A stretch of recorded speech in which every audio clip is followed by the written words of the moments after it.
Hello, Assalamu alaikum. I hope you all will be fine. Today we are going to start Shakespeare. I have already uploaded the part 1, which is about his writings, his tragedies, his history, his comedy, and his poetry. Basically वो एक short सी video थी जिसमें मैंने जो है वो introduction दिया है, उसका ओवरव्यू थोड़ा सा उसकी राइटिंग्स का। बट अभी जो है वो हम इसको डिटेल में इनकी राइटिंग्स को, उनके वर्क्स को एंड इनकी लाइफ को, इनकी बर्थ, सिबलिंग्स, फादर, जहाँ पे ये रहते थे, इनका करियर, इस सब को डिस्कस करेंगे। ओके। शेक्सपियर पैदा हुए थे 1564 में एंड डेथ हुई थी उनकी 1616 में। आप देख सकते हैं स्क्रीन पे। William Shakespeare is widely regarded as the greatest writer in the English literature and the world's preeminent dramatist. यहाँ से हमें पता चल गया, हम इसको अपनी वर्डिंग में भी कर सकते हैं, that he is a writer, he is an actor, he is a dramatist, and he is a poet because he wrote many poetry, and he was basically was आएगा, he was an comedian also because उन्होंने comedies भी लिखी हुई हैं। he is surviving He is often called England's national poet and the Bard of Avon। जी, इनको जो है वो एक टाइटल, एक इनका ख़ताब बोलने, इनको जो है वो इस नाम से जाना जाता था। इस पे मेजर क्वेश्चन भी आ जाता है, हमें ये क्वेश्चन आया था that describe that how he is called as Bard of Avon। उनको Bard of Avon क्यों बोला जाता है? इनको मतलब ये इस ख़ताब था इनका, इनको बार्ड ऑफ एवन बोला जाता था। His surviving works consist of 38 place. Okay, ये प्ले राइट भी थे। 38 प्लेस हैं इनके, 154 सोनेट्स हैं इनकी, एंड 2 लॉन्ग नैरेटिव पोइम्स हैं and several other poems. 2 poems ऐसी हैं जो लॉन्ग हैं, नैरेटिव लॉन्ग पोइम्स हैं, बट उसके अलावा भी उन्होंने पोइम्स लिखी हैं जो कि लेस इम्पोर्टेंट है, बट हम उसको निगलेक्ट नहीं करेंगे, उसको इस लाइन में ऐसे कवर करेंगे that he wrote 2 long narrative poems and several other poems. Shakespeare was a respected poet and playwright in his own day. जब अपने दिनों में जब वो लिखते होते थे, उनके बुक्स पब्लिश होती थी, उन दिनों की बात हो रही है। But his reputation did not rise to its present heights until the 19th century. जब तक वो 19th सेंचुरी में नहीं आ गए थे, तब तक उनको जो है वो कोई भी पॉपुलैरिटी हासिल नहीं थी, और उतनी उनको 19th सेंचुरी में भी नहीं मिली। आप देख सकते हैं कि उनको बाद में मिली। अब का दौर देख लें, अब का टाइम पीरियड देख लें, तो अब उनको पॉपुलैरिटी मिली है कि हमारा कोई भी ऐसा इंग्लिश का जिसका मेजर इंग्लिश होगा, एमफिल में होगा, बीएस में होगा, एमए में होगा, उसमें उसको जो है वो शेक्सपियर ना पढ़ाया जाता हो। इतनी पॉपुलैरिटी एक राइटर को तभी मिलती है जब उसको स्टूडेंट्स पढ़ें या ज़्यादा से ज़्यादा यूनिवर्सिटीज़ में पढ़ाया जाए। तो यूनिवर्सिटीज़ में इनको जो एज अ मेजर पढ़ाया जाता है, शेक्सपियर को ज़रूर ऐड किया जाता है। आप इसी से हिसाब लगा लें। He is considered to be as a father of English literature, Shakespeare को। ओके, इतनी ज़्यादा इनको पॉपुलैरिटी मिली। Richard third and the 3 parts of Henry fourth written in the early 1590s। अच्छा, अब उन्होंने जो रिचर्ड 3 एंड हेनरी 6 पे उन्होंने जो बुक्स लिखी है ना, ये बेसिकली उनकी हिस्ट्री है। इन्होंने हिस्ट्रीज़ लिखी हुई हैं। ये जब उन पे अपने राजा महाराजाओं या अपने उस टाइम पीरियड के किंग रूलर्स को पढ़ते होते थे ना, मोनार्की को पढ़ते होते थे जब, तब ये लिखते होते थे उनके ऊपर एक्सपीरियंस करके चीज़ें। Part 1 and part 2 and Henry 5 भी उन्होंने लिखा हुआ है। हेनरी 6 का उन्होंने पार्ट 1 पार्ट 2 लिखे हैं, उसके बाद उन्होंने हेनरी 5 भी लिखा हुआ है। ये सब आप अपने क्वेश्चन में ऐड कर सकते हैं।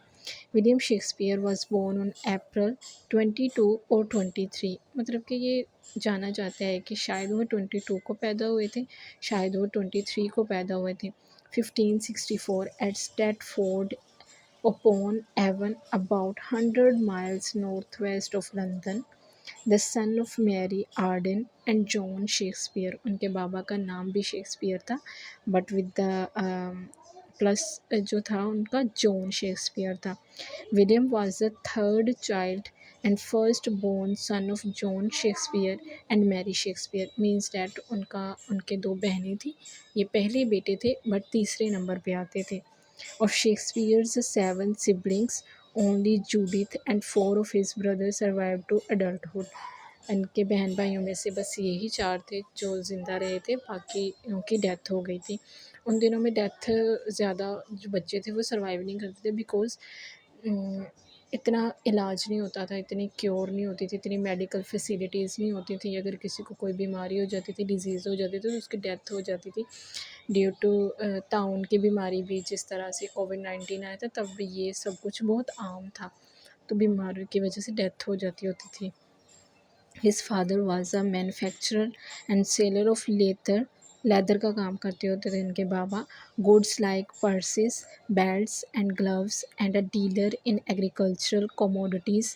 Commodities means gold, silver, crude oil, platinum, aluminium, natural gas, ये जितनी भी कुदरती मादनियात होती हैं, this is called commodities.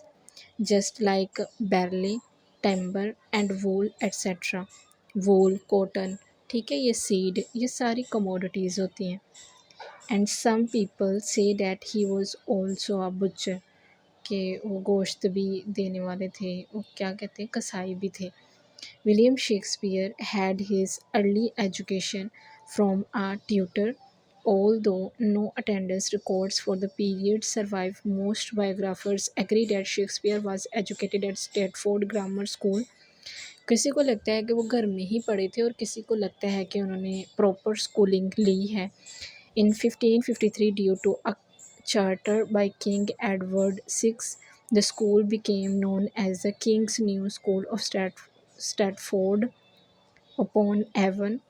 Shakespeare was forced to leave school as early as 1577 at the age of 13 because of his father's financial difficulties. आप पहले देख सकते हैं कि उनके बाबा कभी कमोडिटीज़ का काम कर रहे हैं, कभी लेदर का काम कर रहे हैं, कभी बुच्चर का काम कर रहे हैं। इट्स मीन्स डैट कि कंसिस्टेंसी नहीं है उनके किसी भी काम में।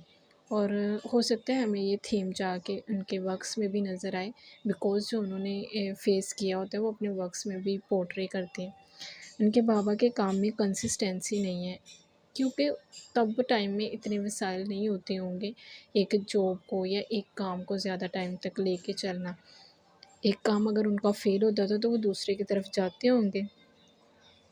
Shakespeare's daily activities after he left school and before he re-emerged as a professional actor in the late 1580s are impossible to trace.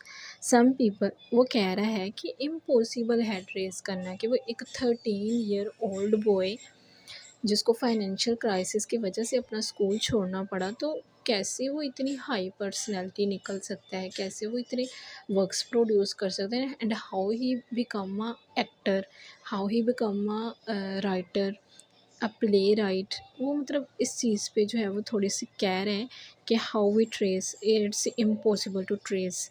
Some people say that after school he was apprenticed to a butcher, अब उसने अपने बाबा का जो है वो पेशा अपना लिया। बुचर बना है वो खुद, for an unknown period of time, and that he also worked as a school master. अब वो पढ़ी भी नहीं है, 13 ईयर उन्होंने स्कूल जो है वो स्किप कर दिया था अपना, वहीं से उनको छोड़ना पड़ा था due to financial crisis. But वो एक स्कूल मास्टर हैं, तो इसलिए वो कह रहे हैं कि इम्पॉसिबल टू ट्रेस, उनको ट्रेस करना इम्पॉसिबल था। In November 1582, at age 18, he was obliged to marry a pregnant woman, Annie Hathaway। उनको जो है वो फोर्स किया गया कि वो एनी हैथवे से शादी करें, जो कि ऑलरेडी ही प्रेग्नेंट थी by other person. Okay, was their first child, अब जो शेक्सपियर का फर्स्ट चाइल्ड है Susanna, was born 6 months later। Means that के 3 मंथ्स जब उसकी शादी हुई थी एनी हैथवे से शेक्सपियर की, तो उसकी वाइफ पहले से ही प्रेग्नेंट थी ऑफ 3 मंथ्स चाइल्ड, 3 मंथ के चाइल्ड के साथ। बाद में 6 मंथ्स गुजरे और उनकी बेटी की जो है वो वहाँ पे बर्थ हुई। उनका नाम रखा गया Susanna, Susanna. A pair of twins, Hamnet the only son and Judith was born on February. अब जो शेक्सपियर के खुद के बच्चे थे वो दो पैदा हुए, जिसका नाम है Judith and Hamnet, HAMNET, Hamnet was born on February 21, 1585. Hamnet died in 1596 at the age of 11. It has often been suggested that the lines in King John, beginning with grief, fills the room of my absent child, reflects Shakespeare's grief. अब उन्होंने जो work लिखा है ना ये वाला, grief का मतलब उनका गम, fills the room of my absent child, कहता है जो गम है ना वो मेरे बेटे की गैर मौजूदगी को भर देता है, वो रूम गम से भर जाता है। वो ये डिस्क्राइब करना चाह रहे हैं। मैंने कहा ना एक राइटर वही डिस्क्राइब करता है जो उन्होंने जो है वो फेस किया होता है। तो वो अपने बेटे का जो है वो आप इनके थीम्स में मेजर थीम्स देखेंगे, सोरो, ग्रीफ, ये भी हो सकता है। ठीक है। It is not known exactly when Shakespeare began writings, but contemporary allusions and records of performances show that several of his plays were on the London stage by 1592, and he was now a recognized actor. And that year he wrote and produced his first play, Henry IV Part 1, although some critics believe Love's Labour's Lost to have been his first। Critics का तो काम है चीज़ों को आगे पीछे करके बताना। एक आप हज़रत अली का भी तो फरमान है ना, हम ये नॉन मुस्लिम्स हैं, विलियम शेक्सपियर, हम इसके साथ कंपेयर नहीं करेंगे, बट हम अगर अपने इस्लामिक पॉइंट ऑफ व्यू से देखें तो हज़रत अली का फरमान है, आप कामयाब, अगर मैं उसको सही तरीके से डिस्क्राइब कर रही हूँ तो ऐसे ही है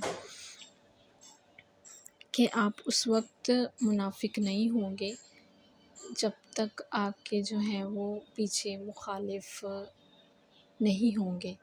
ठीक है, जिस दिन आपके मुखालिफ और आपके क्रिटिसिज्म करने वाले आपके ख़िलाफ़ खड़े हो जाएंगे, उस दिन आप जो है वो मुनाफिक नहीं होंगे। हम तो आई होप सो आपको मेरी जो है वो बात करने का तरीका समझ में आ गया हो, थोड़ा डिफ़िकल्ट हो गया था। तो शेक्सपियर ये करते थे कि वो हर एक रियलिटी को डिपिक्ट करते होते थे अपने वर्क्स में। कोई भी राइटर अगर सच्चाई को या कोई भी रियलिटी को डिपिक्ट करता है तो उसको क्रिटिसिज्म मिलता ही मिलता है।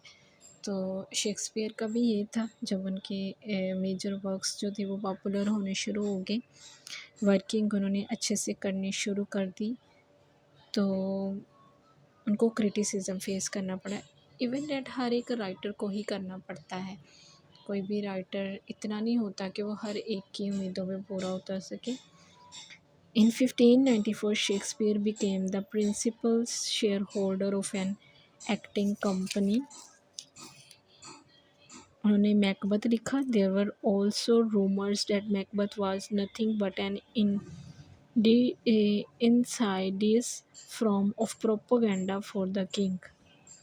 जूलियस सीज़र लिखा उन्होंने। Shakespeare began a friendship with the unknown Ben Jonson and produced his play Every Man in His Humor।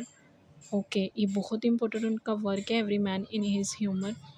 Most of Shakespeare's greatest post 1599 plays were written: Hamlet, Othello, King Lear, Troilus and Cressida। King Lear, Othello, Macbeth all were performed there। और drama पे वो perform किए जा चुके थे stage पे ये वाले works. He had also written a book about डेमोलॉजी।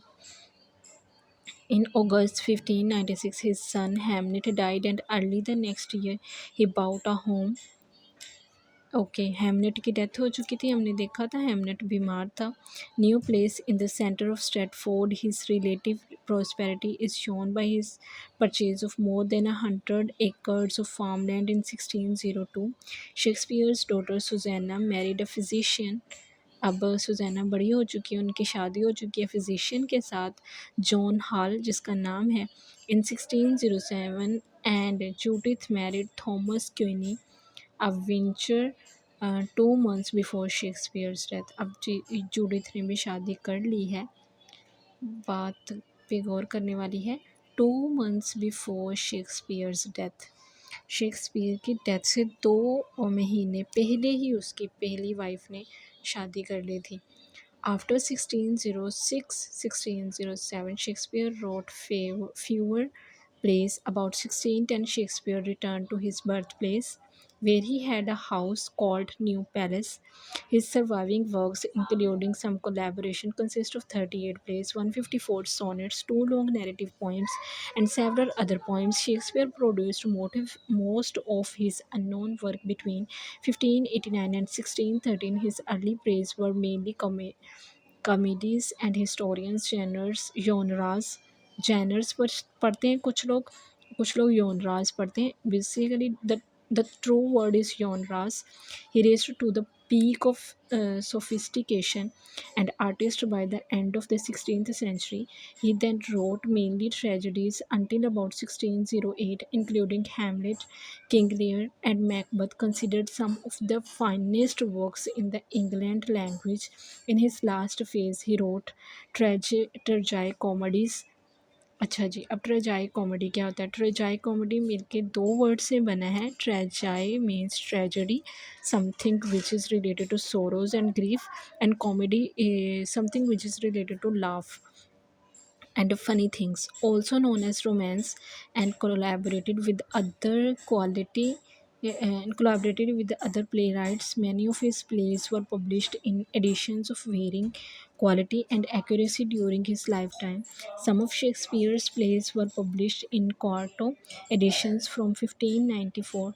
By 1598, his name had become a selling point and began to appear on the title page. Shakespeare died on April 23, 1616, and was buried at Holy Trinity Church, Stratford। His widow Annie Hathaway died 7 years after her husband। अच्छा जी, अब ये थोड़ी सी story है यहाँ पे कि इनका जो बेटा था हैमलेट, उसकी डेथ हो चुकी थी पहले ही, एंड सुज़ैना ने शादी कर ली थी फिजिशियन के साथ जिसका नाम था जॉन हॉल। और इनकी वाइफ ने शेक्सपियर के 2 महीने पहले ही, डेथ होने से 2 महीने पहले ही शादी कर ली थी दूसरी। एंड उसके बाद जो है वो, जब शेक्सपियर की डेथ हुई तो एनी हैथवे की 7 साल के बाद डेथ हुई है। यह स्टोरी थी। According to a story, she and her daughter wished to be buried in Shakespeare's grave. अच्छा, तो अब उसकी बेटी की और उसकी वाइफ़ की जो विश थी कि जहाँ पे शेक्सपियर की कब्र बनी है, हमें भी उस कब्र में जो है वो दफ़ना दिया जाए।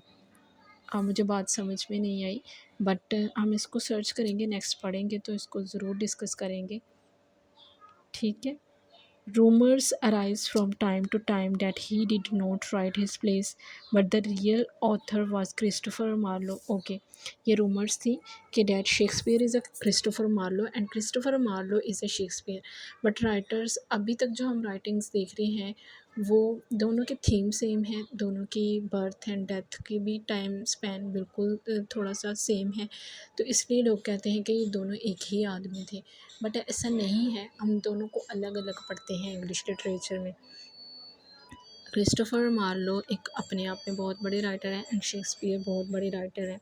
दो अलग अलग हैं बट राइटर्स कहते हैं कि दोनों एक ही हैं। क्रिस्टोफर मरा तो शेक्सपियर मर गए, शेक्सपियर मरे तो क्रिस्टोफर मर गए। Most of the people are convinced that Shakespeare was in fact Marlowe. वो कहते हैं इन फैक्ट, हकीकत में शेक्सपियर मार्लो हैं और मार्लो जो है वो शेक्सपियर है। ये एक क्वेश्चन है मेजर, हम इसको अलग से जो है वो डिस्कस करेंगे। आज के लिए इतना ही काफ़ी है। Thank you so much. अल्लाह हाफ़िज़।